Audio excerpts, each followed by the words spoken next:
Over the course of the past 100 years, we've had a wide array of paradigm-shifting scientific discoveries, many of which shake the foundations of how we see reality, and some of which even sound like they are science fiction.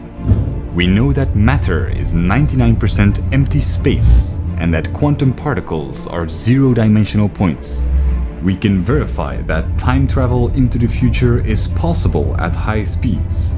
We have quantum particles that can teleport through impenetrable walls, be in two places at the same time, and change their behavior when there is a conscious observer. Quantum mechanics is much more than theories and interpretations. It provides undeniable and mathematical proof that everything we know and experience works in ways that are fundamentally surreal. And it isn't the only field in science that is making us think about our sense of reality. Neuroscience studies the nervous system, and it has given us many insights about what is still the most profound mystery in biology: consciousness. The definition proposed in 2012 is that it is the sum of the electrical discharges occurring throughout the nervous system. When this activity becomes unusual due to, for example, brain injury, we experience things very differently. One rare disorder that can occur in association with migraine attacks and diabetes is called the Capgras delusion, which causes patients to believe that close friends and relatives are actually imposters.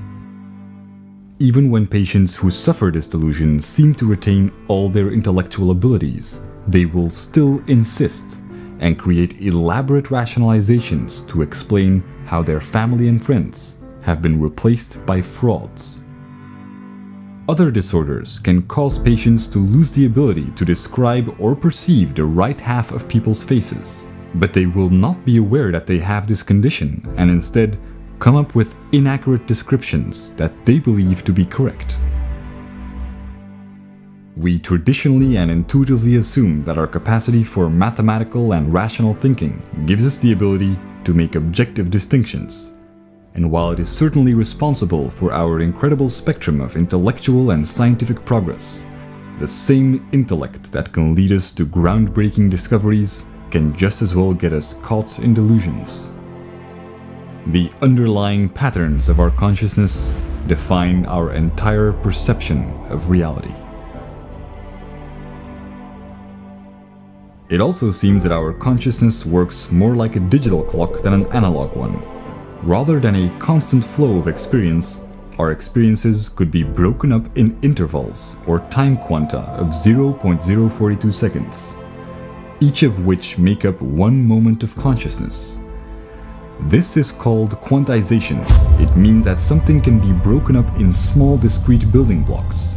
Each state of consciousness consists of a certain amount of information and can theoretically be stored on, for example, a hard drive. While not currently within reach, we are seeing tremendous progress in research that is aimed at simulating the brain.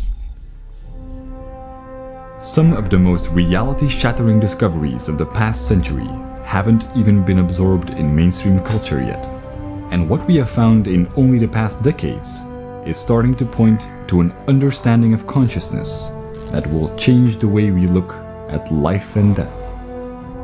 In 2007, stem cell pioneer Robert Lanza proposed that time and space, and even our entire reality, are not what we think they are. Criticized for being incomplete, but at the same time recognized as scientifically sound and potentially revolutionary by scientists ranging from Nobel laureates in physiology to astrophysicists at NASA, the theory of biocentrism describes reality as a process that fundamentally involves our consciousness. Lanza's scientific theory explains how without consciousness, all matter dwells in an undetermined state of probability. Time has no real existence, and space is just a concept we use to make sense of things. If we look towards neuroscience and quantum mechanics to further fill in the blanks and shortcomings of biocentrism, all that we are left with are quantized states of consciousness. Reality how we know it does not exist, and if it had any sort of existence that we could visualize, it would look something like this: an endless sea of static, of information in which all probabilities exist. Imagining all these probabilities within a zero-dimensional space without time is not easy, but it is perhaps as close as we'll ever come to imagining what reality really is.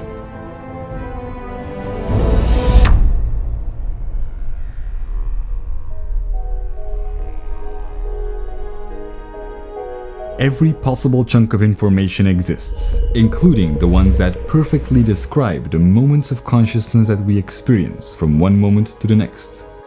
In quantum mechanics, we have had theories of a holographic universe where the entire universe could be seen as a two-dimensional structure containing all the information that we seem to perceive in 3 dimensions.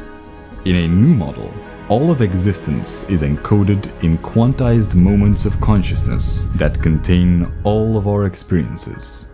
Every moment of experience is a reality in itself, and we experience time as obvious and straightforward. But with each moment of consciousness containing a different set of memories and experiences, it wouldn't matter if our timeline was completely scrambled. Tomorrow could happen before yesterday.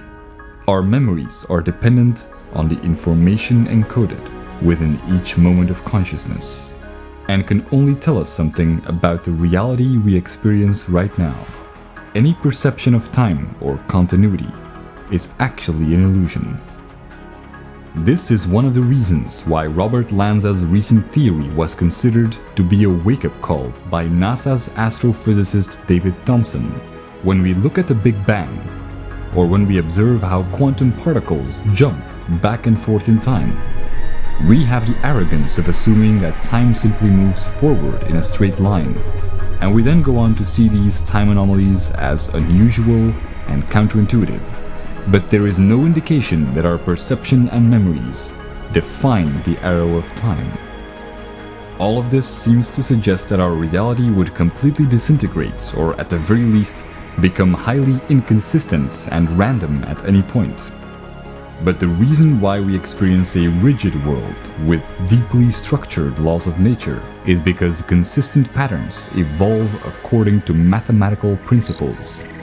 Since every possible pattern can exist within infinity, the only connection between 2 independent quantized moments of consciousness is the information that overlaps.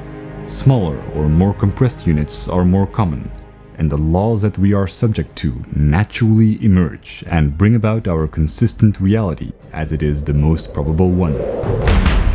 Patterns can be found in any type of chaos, and since very complex structures are required for consciousness to exist, the reality that we experience evolves along the probable branches of its own specific pattern.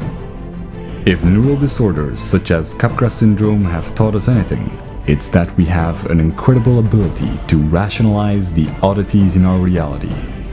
There is one claim, though, that becomes hard to refute: that the pattern of quantized moments of experience is inherently infinite, and statistically, an afterlife is inevitable.